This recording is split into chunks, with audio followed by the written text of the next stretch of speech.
Good afternoon. Good afternoon. This is Point of View with Ms. Shirley Polk right here on the World Wide Web.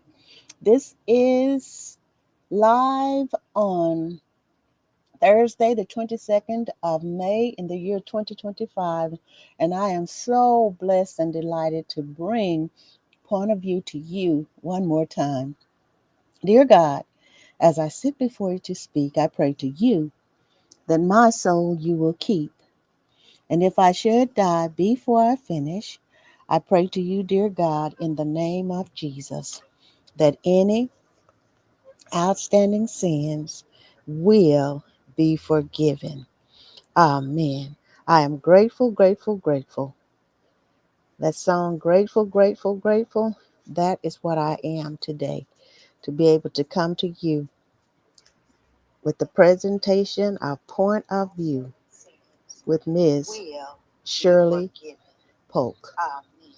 We're talking about stress today. Stress, we're going to talk about blood pressure.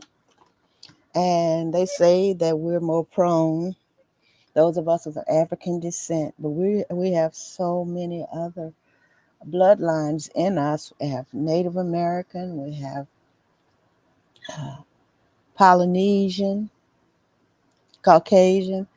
So, but they say that we're more prone in some reports to high blood pressure, hypertension than others. And so I wonder about that sometimes because they say we're not the majority. And so if they go by averages of the population and all of that, that just brings things to my mind. Oh, I'm going to talk about that today. So, stress. What causes stress? Let's go there. What causes stress? And we're going to go into, we're going to do the co-pilot. I'm going to use co-pilot today and being.com. Stress can be caused by a variety of factors, and that includes work-related demands like deadlines, like the workload, job pressures, and all that can trigger stress.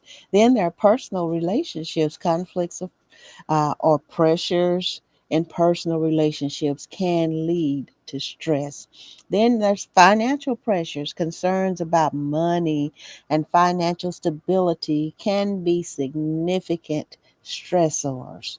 Then fear and uncertainty, exposure to news about threats or global issues can create feelings of stress. Also,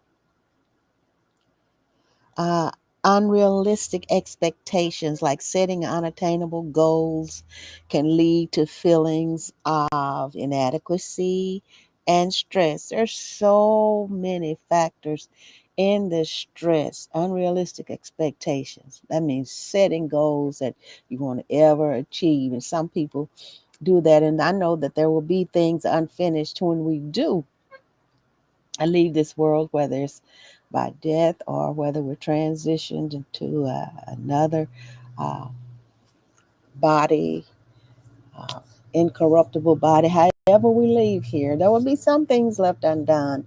But let's not stress. Let's train ourselves not to stress over things that we can do nothing about. Okay? Some things we cannot do anything about, but we stress over them, we worry about them, but we're going to stop doing that. Okay? Now, I'm what causes stress and how we can uh, ease the common stressors, things that we can do that can help us out. Okay. Now, stress, the types, the symptoms, the causes, diagnosis, and we're going to this site, which is health.com. We're going to health.com. Stressors. Okay. What to know about stress and how it affects our health. What to know about stress and how it affects our health. We want to talk about that because we have things we want to do, places we want to go, and if we're not functioning properly, we're not going to be able to do all those things because our health, mentally and physically, are not going to allow us to do that because it will take a toll on us. Okay, so what to know about stress and how it affects your health, and this is by Sarah Schuster. This was published September 2nd, 2023, and it was medically reviewed by Melissa Bronstein, LLCSW. Okay, so it was reviewed.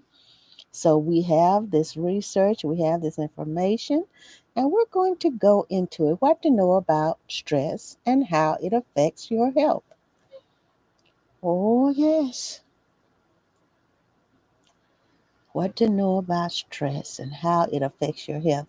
And I know that we go and get our checkups. We're supposed to get our checkups, our physical and our mental checkups. And we get information from the doctors, from the nurses, from the medical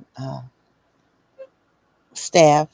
But they don't have time to just sit down with us and explain all of this to us. So I want to help out as much as I possibly can because it's not only for you, it's for me too.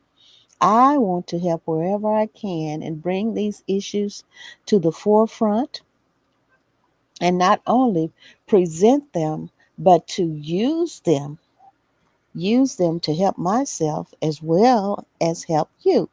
So there are things that we need to know. There's so much information out here that we can take advantage of that can help us along the way. Oh, yes. Help us along the way. Now, if I can get this pop up off of here, I will be happy. I will be happy to get this pop up off of here. Seems like it's not going to let me get the pop up off of here. But there are symptoms, causes, diagnosis, treatment, prevention, complications, stress. So it has all of this in here. Health.com. Health.com. Now let me see if I can get rid of this. If I can't, I'll have to go to another page. And it looks like there we go. Okay. I am so happy to present this to you. It helps us so much. We know what to look for. We know when we're feeling a certain way. Many times what to do about it. Should we go to the doctor? Should we do different things that are suggested here? So there is information out here that we can use. Stress is a normal, biological, and psychological response to both daily life challenges and major stressors. Working on a deadline, receiving upsetting news, or experiencing a traumatic event can all trigger a stress response. Stress uh, affects almost every system of your body, leading to changes in your mood, your behavior, your performance, and overall mental and physical health. Stress is something else, I'm telling you. Stress is something else. Good afternoon, Lady Patsy. I'm so happy you're with me today. Stress affects almost every system of your body, and I'm repeating this, leading to changes in your mood, changes in your behavior, your performance, and overall mental and physical health. Most people have experienced stress at some point in their lives. So, in fact, 33%. Now, this was a 2023 uh, presentation, okay? So this is really, really, you know, up to date. So most people have experienced stress at some point in their lives. In fact, 33% of adults report feeling overwhelmed by stress most days. Most days. So, in small doses, stress isn't always a bad thing, but experiencing chronic, and that means long term, okay? Stress often comes with negative health consequences. Fortunately, there are many ways to manage stress that can help you, help me, help us, help them, help all of us improve our well being and prevent our risk of developing stress related complications. And it's not too late. If you're stressed out now, just listen. Let's just learn this. If we don't, some things we know, some things we might not know. But we're paying attention to this together. Oh my goodness. Lady Patsy said uh, she was just talking to a friend about getting some rest from stress. My. Yes. So types of stress. There are types of stress. While everyone will experience stress from time to time, nobody's immune to it. Everybody from time to time will feel some stress. That means young, middle aged, old, and in between, wherever that is. While everyone will experience stress from time to time, that not all stress is the same. Okay?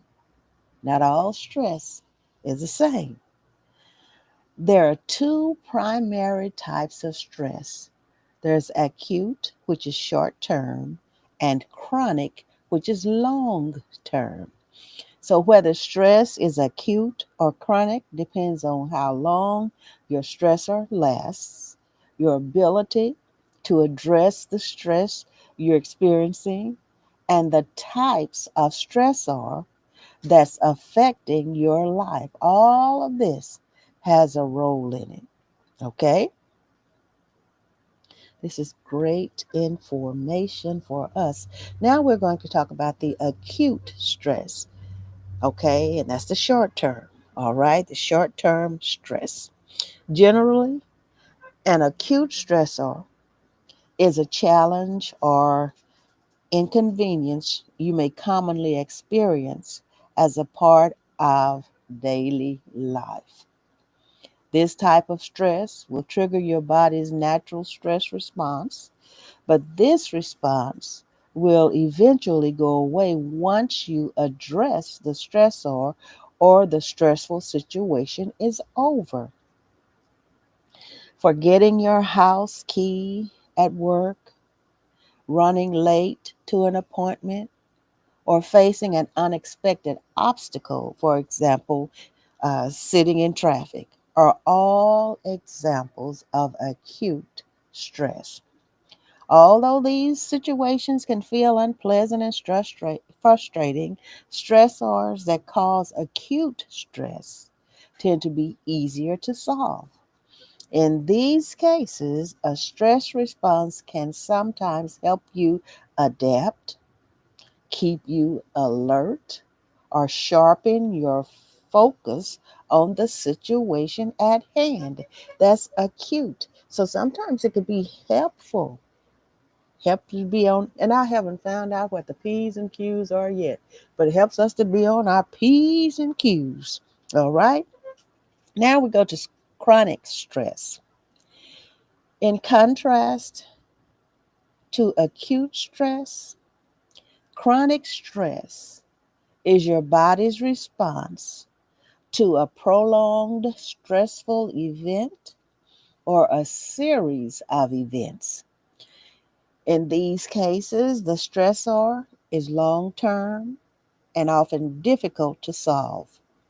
A person experiencing chronic stress may have less control over the stressor.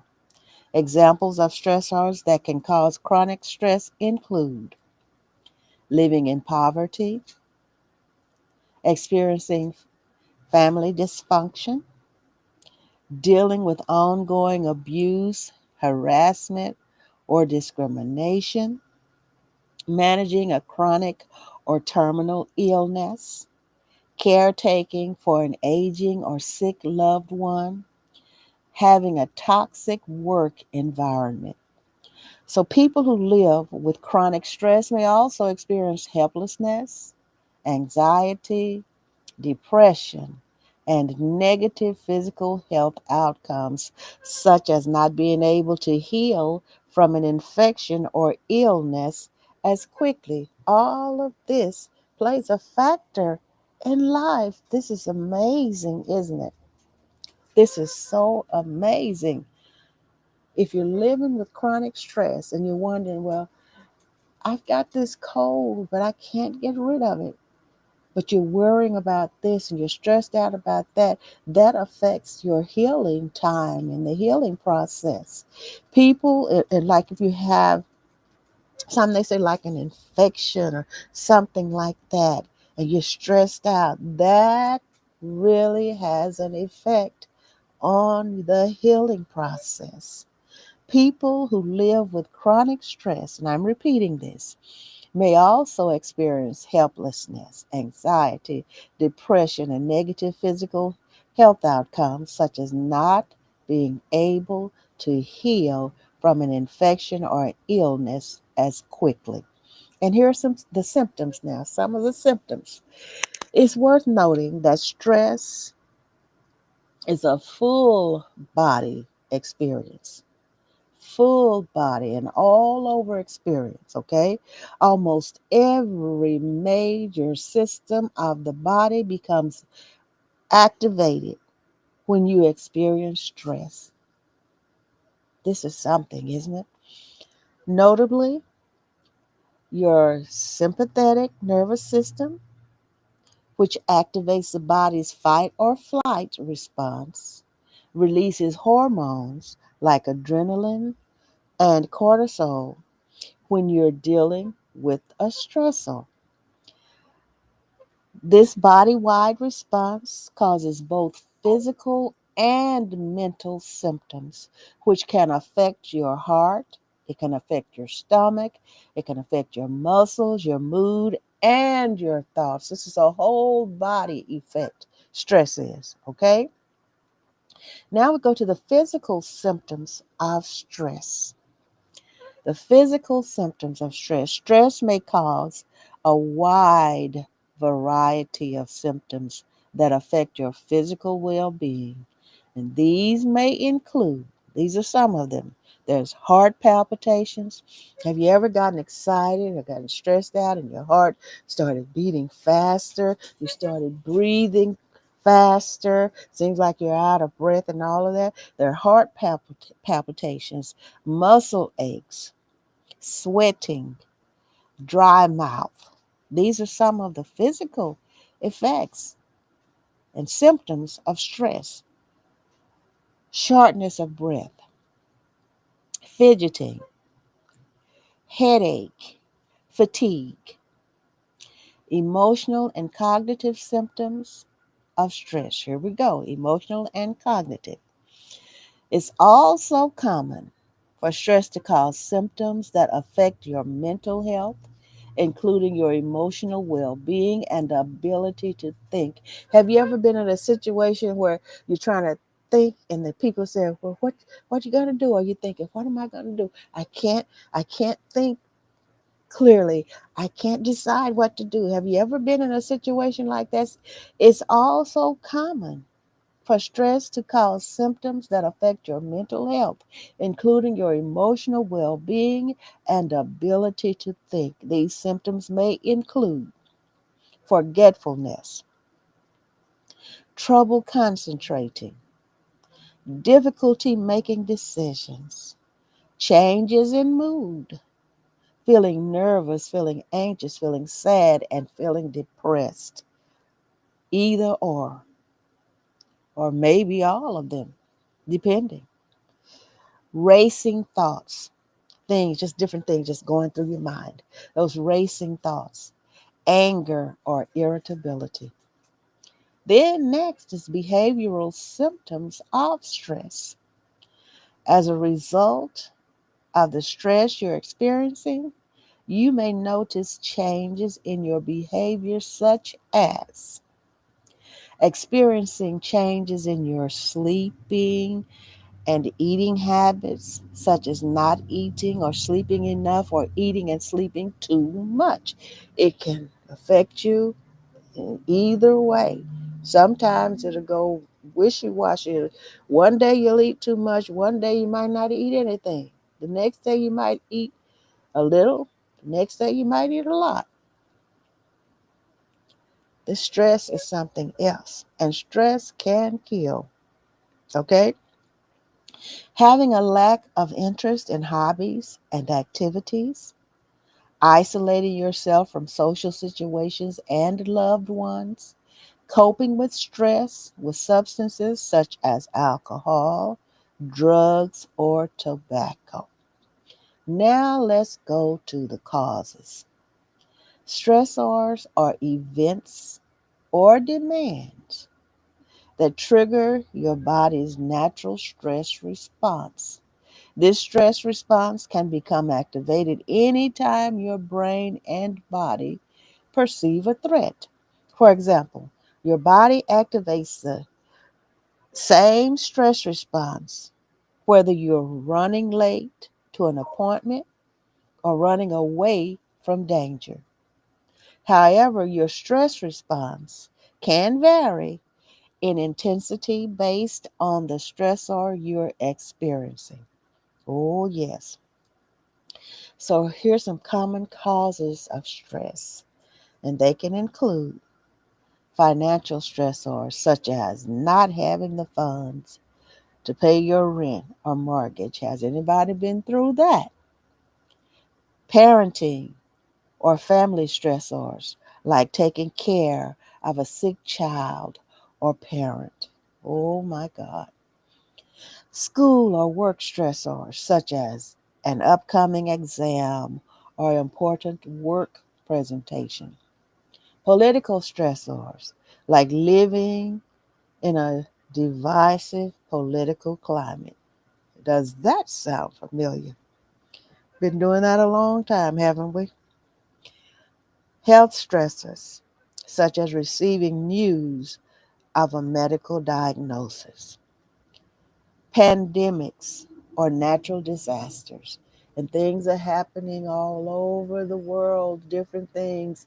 And I was talking to my cousin, and I were talking today about the different types of weather situations that are going on all over the world, all over the United States. Some places and people experiencing fires. Some are experiencing floods. Some are experiencing drought. Some are experiencing too much rain. It's just so much going on. Pandemics or natural disasters, community violence or war, discrimination or harassment, social pressures like having to adhere to gender roles or cultural expectations. Stress can also occur due to internal stressors that may cause you to add pressure on yourself. And these stressors may include perfectionism, wanting to get it right all the time. I am like that, but I've learned to deal with it, okay? Perfectionism, one of my professors in at college said, "You're a perfectionist, aren't you?" Because I want everything to be just right. And I know everything can't be just right. But hey, it's got to be as close can be, okay? But I deal with it. I deal with it. I am so thankful I can deal with it. Negative self talk And I've talked about that before, where people talk negatively to themselves about themselves. There's rigid thinking. Sometimes we think too much, too hard about certain things that really don't need that much thought, but we can't help it until we learn better and learn how to deal with it. So while everyone experiences stressors, how severely your stressors can affect you tends to depend on your personality, available coping skills, and your level of support. Everybody needs support somehow, somewhere. Oh, yes. So, for instance, common parenting stressors like getting a child to school on time might cause more stress for a single parent than someone in a two-parent household. And sometimes it could, but sometimes you're two-parent household and you will you take the children this morning? Well, no, I've got to do this and I'll be late if I don't. So many things can happen that can cause us to be stressed out. Here's a diagnosis. Typically, you can self-diagnose yourself with stress. There's no one test that a healthcare provider can use to diagnose stress. However, a healthcare provider may use a questionnaire or health indicators like heart rate or blood pressure to better understand your current and overall stress levels. Your provider may use one of the following questionnaires to measure stress. There's the perceived stress scale, and the acronym is PSS. And then there's the Holmes Rahe stress inventory. Rahe stress inventory. Okay, so generally, these questionnaires include a series of questions that you can answer, and depending on your answers, your provider can learn whether you have mild, moderate, or severe stress.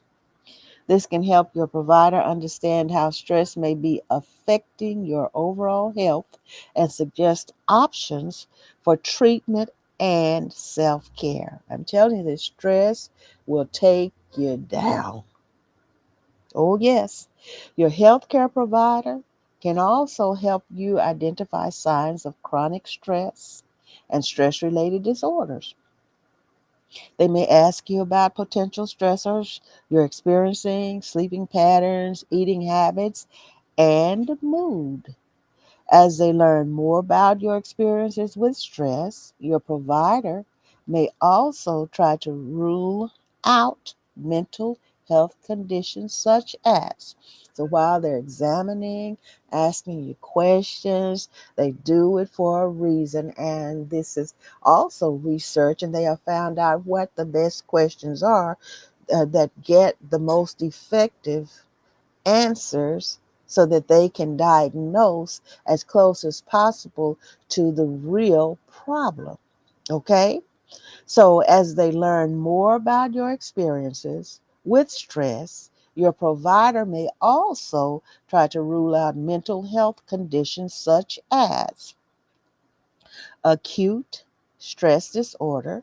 Now remember, acute means short term, okay? There's post traumatic stress disorder. There's generalized anxiety disorder. There's major depressive disorder. Now, the post traumatic stress disorder, we've heard about that. We hear about it so much. And most of the times we hear about it, we started hearing about it when people go to war, when they're in war and they have experiences, and we didn't hear too much about it. Well, I know I didn't, about just people who haven't been in the military and them being diagnosed with post-traumatic stress disorder. But we who have not been in there, depending on the experiences we've had in our lives and that we'll have, we can also develop this, okay? So, but mostly I learned about it because of people that I know and love who have been in the military, and they suffer from this. So there are signs and symptoms of post traumatic stress disorder. Signs and symptoms. I just want to say a little bit about this. The 17 symptoms of post traumatic stress disorder, we call it PTSD, okay, that's the acronym, can include anxiety, depression, negative thoughts, and impulsive or self destructive behavior. PTSD is an anxiety disorder that can develop in response to a traumatic event such as natural disasters, sexual abuse, or war. And see, and you wonder why people act a certain way when they get in a certain situations. It's because something has happened. And many times we go through life not understanding why we act a certain way when we get in a certain environment, or there are certain circumstances that arise and we don't understand. But now we can know because of shows like Point of View and different shows that we have. Lady Patsy has her morning meds, and she has just about daily webcasts where we can learn from each other because we realize that everybody does not have time to access this information that we are blessed to access and relay. And I am so grateful that we are able to do this. PTSD symptoms can vary in intensity and frequency. You may develop symptoms right after a traumatic event or weeks, months, and even years later. Many times it doesn't just happen just right away. It could take years for it to come. And but when it comes, oh my God, when it comes. So it's always good to be able to have this information available. So about 6 out of every 100 American adults, which is about 6% of the population, will have PTSD in their lifetime. My goodness, 6% will have PTSD. Now, let me get back to my stress. I just want to bring that PTSD. Then we have generalized anxiety disorder. Generalized anxiety disorder. And that is occasionally worrying about an upcoming work presentation, a stressful family situation, or a complicated relationship is a natural part of life. But when that worry becomes excessive, frequent, and involves everyday issues, that could be a sign of generalized anxiety disorder. GAD, capitals, is the acronym, okay? Generalized anxiety disorder. So, this specific type of anxiety disorder, which is estimated to affect around 2% of adults in the United States, is known for coming with a persistent fear, worry, or dread about seemingly inconsequential events. There's no exact cause, but the good news is GAD can be treated once it's officially diagnosed. Now, here are some symptoms. Each person may experience generalized anxiety disorder slightly different. We have to be aware of that. Everybody does not act the same, okay? The main symptom of GAD is excessive, disproportionate worry about everyday circumstances that has lasted for at least 6 months.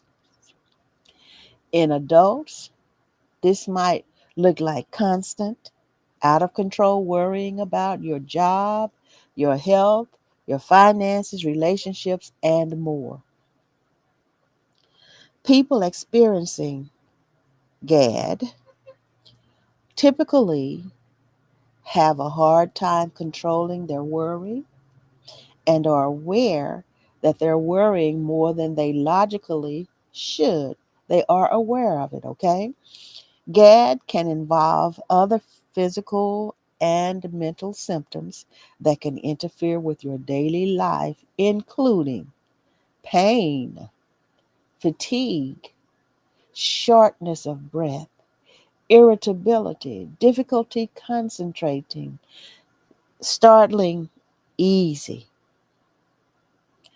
headaches, stomach aches, or muscle aches, feeling restless, trouble sleeping. These signs and symptoms can shift over time. They may also feel worse as you're going through particularly stressful times, such as during relationship conflict, an intense work period, or a health condition or illness. Oh, this is some great information talking about stress. So much is involved in it, and we could think, what is going on? And we could be thinking about something and we're not aware that it's stress. Now we have major depression, and how can you manage it? Major depression is the next, and how can you manage it? And this is all coming from health.com, okay? Depressive disorder or depression is a mental health condition that causes long lasting sadness or a lack of interest in activities you used to enjoy. Depression can also alter your thoughts and behaviors and limit your ability to function.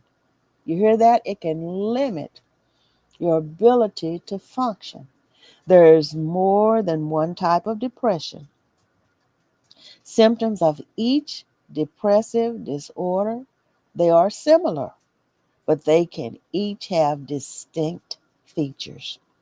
There's no singular cause of depression. A mix of genetic, environmental, and lifestyle factors can increase your risk of symptoms. Depression is one of the more treatable mental health conditions. Treatments range from medications to therapy and can significantly improve your quality of life. So it's the most treatable, okay? Depression affects, listen to this, 17 million adults in the United States. People of any age can experience symptoms. Depression can be hard to endure, but the good news is that you do not have to go through the condition all alone. You don't have to. Some people choose to, but you don't have to. Okay? You just don't have to go through it. And there are different types of depression. A few major classifications of depression. There are types of depressions, and they include disruptive mood dysregulation disorder, which is DMDD. Okay, this affects children and adolescents from ages 6 to 8. DMDD features chronic irritability that frequently results in verbal or behavioral temper tantrums 3 or more times per week. That is disruptive mood dysregulation disorder, DMDD. My goodness, didn't know we were going to get into all of this. Major depression disorder, that's MDD, okay? This causes symptoms that last for at least 2 weeks. Symptoms may include extreme sadness, inability to carry out daily tasks, hopelessness, and a loss of interest in activities you used to enjoy. Then there's persistent depressive disorder. That's the PDD. This type of depression lasts for at least 2 years for adults. You must have depressive moods and thoughts on most days to receive a PMDD diagnosis. Then there's the premenstrual dysphoric disorder. That's the PMDD. This occurs when you experience depressive or other mood related symptoms before your period, ladies. Then we have the postpartum depression, PPD. This type of depression occurs in people who recently gave birth. We hear about that quite often. Then there's the seasonal affective disorder, SAD, SAD. Symptoms usually develop when the season changes, most commonly during the colder months. It's amazing, isn't it? Depressive disorder can also result from another health condition. Symptoms may develop secondary to other health issues such as cancer or chronic pain. Oh my goodness. Wow. Depression symptoms.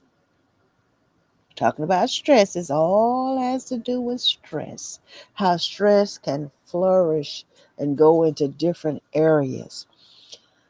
This is depression symptoms. You may have a major depressive disorder if you experience symptoms on more days than not for at least 2 weeks.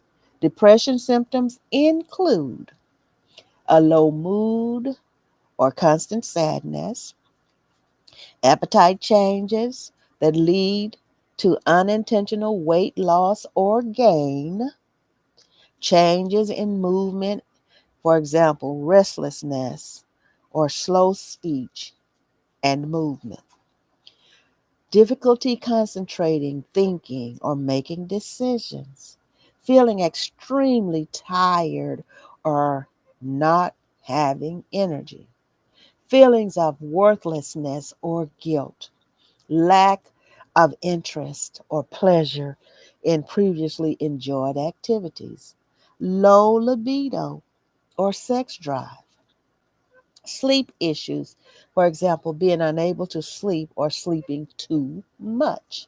It can go either way. This depression comes from stress. Oh my God. It's something else, isn't it? Thinking about suicide or self harm. We know we have to get some help, don't we? Oh my goodness. Call 911. And then you have to be careful when you call 911. Don't know what kind of person might come out, but still, try to explain to them I'm having this feeling and I'm here. This is me. This is what I'm wearing. Sometimes you have to give your whole life history so you won't get injured or hurt or killed by someone who's supposed to be coming to help you. Now, I'm not saying this is for every situation, not at all, not at all. Not trying to discourage people from getting help because when we need help, we need help. Okay? But we've heard of so many situations where it turned out terribly. But get some help. You know somebody, you can call your friend and tell them, I'm not feeling well. I feel like this. So would you call somebody for me? Can you come over? And most of the time, if someone calls you and they're feeling like this, it's good that you can take someone else with you and you be there with them when the help comes. Okay? I know it's not always possible, but do what we can while we can. Okay. Now the treatment. Although it's impossible to eliminate all stressors, although it's impossible to eliminate all stressors from your life, Learning how to manage stress can help reduce the negative effects stress can have on you. Stress management techniques can look different for everyone, so it's important to find coping strategies that work for you. Oftentimes, you may have to do some trial and error to figure out what works best for you, and that is okay. Okay. So, what's most important is to gradually find the strategies that help you reduce your stress. So, a starting point of stress management techniques you might consider trying include exercising and moving regularly, like walking, like running, dancing, yoga, lifting weights, and playing sports.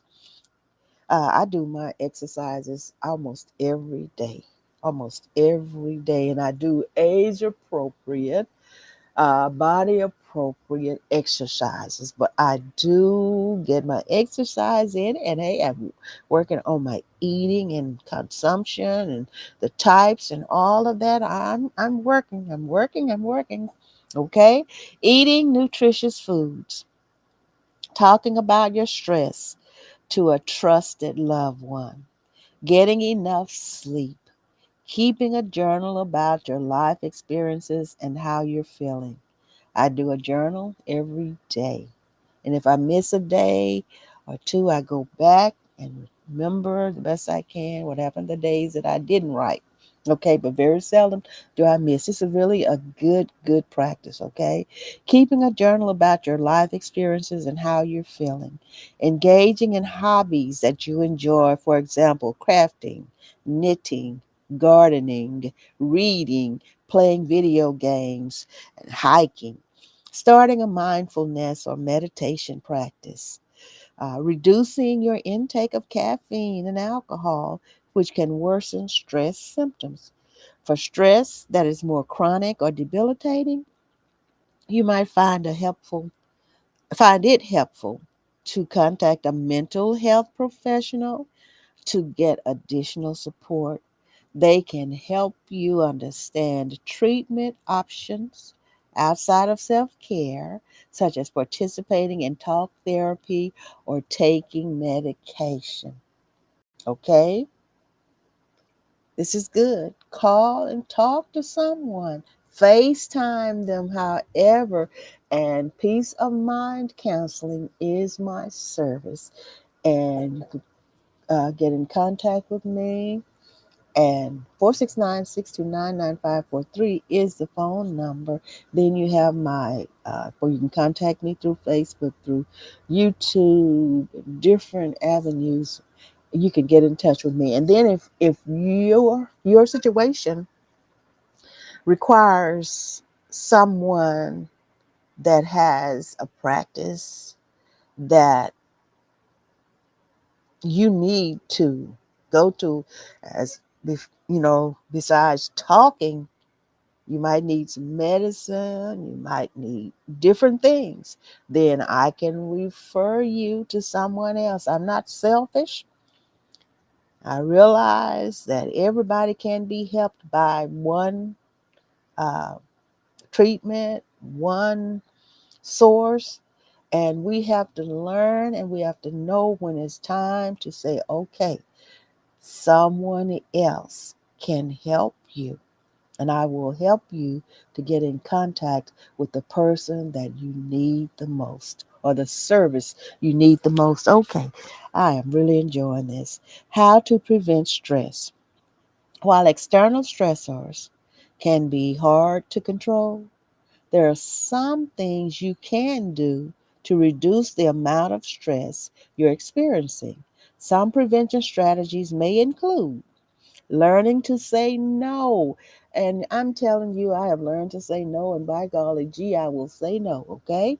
Now, it's common to experience stress when you feel overextended or have too many commitments on your plate.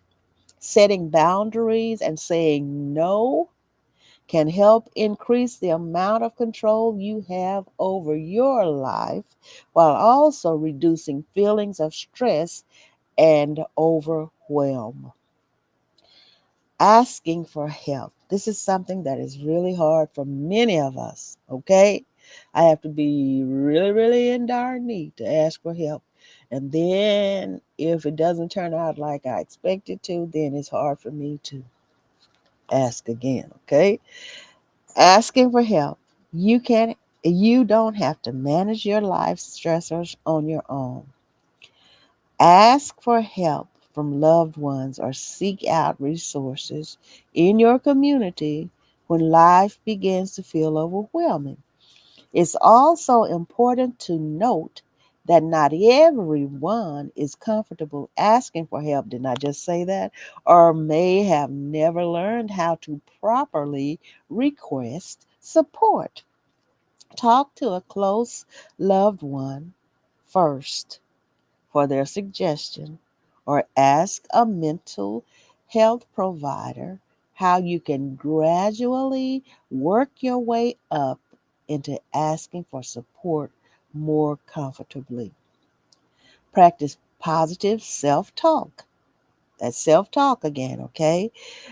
Perfectionism and negative self talk can worsen feelings of stress. Practice talking to yourself as if you were a friend. Be kind to yourself as you navigate life's stressors. Now, there are complications of stress. While stress isn't always harmful in small doses, undergoing chronic stress can lead to negative health outcomes. Overactivation of the body's stress response can contribute to the development of the following conditions. There's chronic pain, there's migraine, there's heart attack, you hear that? Stroke, chronic fatigue syndrome, autoimmune disorders such as lupus, arthritis, and types of diabetes, mental health conditions such as depression, anxiety, and PTSD. Now, here's a quick review of what we went over. We're going to talk about the blood pressure too. Stress is a common and normal response to the demands and pressures of everyday life. Stress activates the body's fight or flight response, sharpening your focus and giving you a boost of energy. But you might also feel symptoms like an increased heart rate, shortness of breath, mood changes, and anxiety. While everyday stressors like sitting in traffic when you're running late cause acute stress, which that means short term, okay? Stressors like poverty, managing an illness, and community violence can lead to chronic stress that's long term, okay, and adverse health consequences and complications. Stress management techniques like moving your body, asking for support, and starting a mindfulness practice can help reduce the negative effect stress has on your life and improve your overall well-being. Oh my goodness, that is so wonderful. Now I have to go into hypertension. They say that we are more prone to hypertension and all of that. Why is hypertension more common in African Americans? I'm going to do a quick one on this, and this is pmc.ncbi.nlm.nih.gov. Okay, so, and this is by Thomas G. Pickering. And this article was this copyright and license information. So in the they had an article before this, and they said in the last article of this series, some recent findings were discussed that suggest that depression may be a factor contributing to the onset of hypertension, particularly in African Americans. It is well known that hypertension is more common in African Americans than in Caucasians, but the reasons for this remain obscure. The issue revives the old nature nurture debate. Do African Americans have a genetic predisposition that leads to hypertension, or does it have to do with their environment? As one might guess, the answer almost certainly lies somewhere in between. In accordance with Oscar Wilde's adage that truth is really pure and never simple. Okay, it adds to that adage, that Oscar Wilde's adage. Truth is rarely pure and never simple. I like that.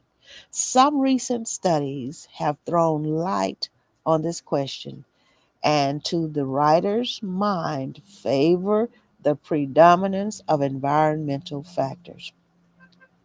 And there's one of the problems in this debate is that we are trying to relate two uh, poorly defined entities. The concept that racial differences and chronic disease are due to genetic differences among races has been repeatedly challenged. There is no way to consistently classify people by race. There are continuous gradations between ethnic groups, and genetic analysis have found that there is more genetic variation within one ethnic group than between one group and another. The American Anthropological Association recently stated human biological variations should not be reduced to race. And I totally agree with that. It is too complex and does not fit this outdated idea. Race is real. Rather than being based on biology, this is a social and political process that provides insights into how we read deeper meaning into phenotypes. Racialization and racism come about because in a racialized culture, we read meaning into skin color and other phenotypes, type, phenotypic warrants and variants, okay? Rather than biology affecting behavior, ideology and behavior affect individuals under the skin. Oh my goodness. This is so good. This is so good. But I have to sign off right now. And I will continue this, God willing, about this blood pressure because it's very important. Please excuse me. Stress has an effect on the blood pressure. Okay. I love you all. Thank you so much for being here with me. This is so interesting. I am going to have to finish this. I love you so much. Thank you. Thank you. Thank you for being here with me. God willing, the Mother's Board tomorrow on Friday at 1 p.m. Thank you. Please share this.